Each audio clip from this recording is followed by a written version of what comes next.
राजा वीरेंद्र एक न्यायप्रिय राजा थे जो अपनी प्रजा को अपने बच्चों की तरह प्यार करते थे। उनके दरबार में बहुत से विद्वान थे और राजा चापलूसों से हमेशा दूर रहते थे। प्रजा उन्हें भगवान की तरह पूजती थी और उनकी जय जयकार करती थी। राजा रात में भेष बदलकर प्रजा के घरों के पास घूमते थे ताकि उनके दुख सुख का पता लगा सके। एक रात राजा भोज एक गरीब ब्राह्मण की झोपड़ी के पास से गुजर रहे थे। उन्होंने देखा कि ब्राह्मण और ब्राह्मणी बातें कर रहे थे। झोपड़ी में एक छोटा सा दीपक जल रहा था। ब्राह्मण अपनी पत्नी से कह रहा था कि वह अब बहुत बूढ़ा और कमजोर हो गया है। उसके शरीर में अब इतनी शक्ति नहीं है कि वह अपने यजमान के घर जाकर पूजा पाठ करा सके। उसका कोई बेटा भी नहीं है जो कमाकर खिला सके। उसने कहा कि अब उसके पास केवल एक ही रास्ता है कि वह राजा भोज के दरबार में जाए। ब्राह्मणी ने कहा, ठीक है, स्वामी कहते हैं कि राजा भोज बड़े दयालु हैं, वह हमारी मदद जरूर करेंगे। अगले दिन सुबह होते ही वह ब्राह्मण राजा भोज के दरबार में पहुंच गया। राजा का अभिवादन करते हुए ब्राह्मण कहने लगा, महाराज, मैं 80 साल का बूढ़ा और कमजोर व्यक्ति हूं। ऐसी दशा में मैं खुद कमा नहीं सकता। कहते हैं कि बुढ़ापे का सहारा बेटा होता है, पर मेरा दुर्भाग्य है कि मेरा कोई बेटा नहीं है। अब ऐसी स्थिति में राजन मुझे 2 वक्त की रोटी भी मिलना मुश्किल है। राजा भोज ने उस ब्राह्मण की गरीबी का पता रात में ही लगा लिया था, इसलिए राजा भोज ने 100 सोने और चांदी के सिक्के उस ब्राह्मण को दे दिए। ब्राह्मण के पास अब इतना धन आ चुका था कि वह सुख से अपना जीवन बिता सकता था।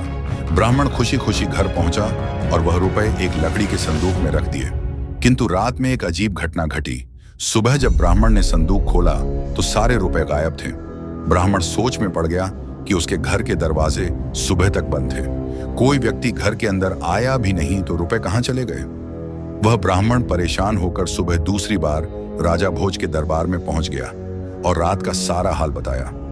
राजा ने उसे दूसरी बार भी 100 सोने चांदी के सिक्के दिए। ब्राह्मण बहुत खुश हुआ। अब ब्राह्मण उन रुपयों से अपना नया मकान बनवा सकता था, किंतु होनी को कुछ और ही मंजूर था।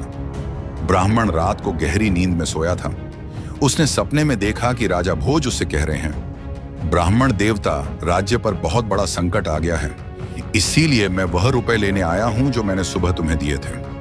ब्राह्मण ने खुशी खुशी वह रुपए राजा को लौटा दिए। जब सुबह हुई तो ब्राह्मण ने देखा कि आज भी संदूक से वह रुपए गायब थे। ब्राह्मण की कुछ समझ में नहीं आ रहा था कि सपने में लौटाए गए रुपए सचमुच कैसे गायब हो गए। वह गरीब ब्राह्मण सुबह राजा भोज के दरबार में फिर पहुंचा और रात का सारा वृतांत राजा को कह दिया। राजा घोर आश्चर्य में पड़ गया। वह चकित था। राजा ने अपने कोषाध्यक्ष को आदेश दिया कि 100 सोने और चांदी के सिक्के ब्राह्मण को फिर दिए जाए। राजा की आज्ञा का पालन हुआ।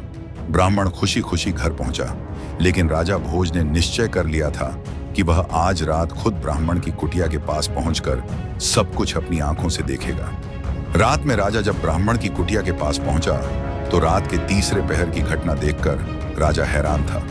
राजा ने देखा कि बिल्कुल उसी की शक्ल सूरत वाला व्यक्ति ब्राह्मण की कुटिया में पहुंचकर वो रुपए वापस मांग रहा है। राजा भोज ने जब यह देखा तो राजा से रहा न गया। राजा अपने उस हम शक्ल व्यक्ति के पास पहुंचकर कहने लगे, महाशय, आप कौन हैं जो इस गरीब ब्राह्मण को दुखी कर रहे हैं? आप राजा नहीं हैं। राजा तो मैं हूं। आप इस तरह से क्यों इस ब्राह्मण को दुखी कर रहे हैं और मुझे बदनाम कर रहे हैं?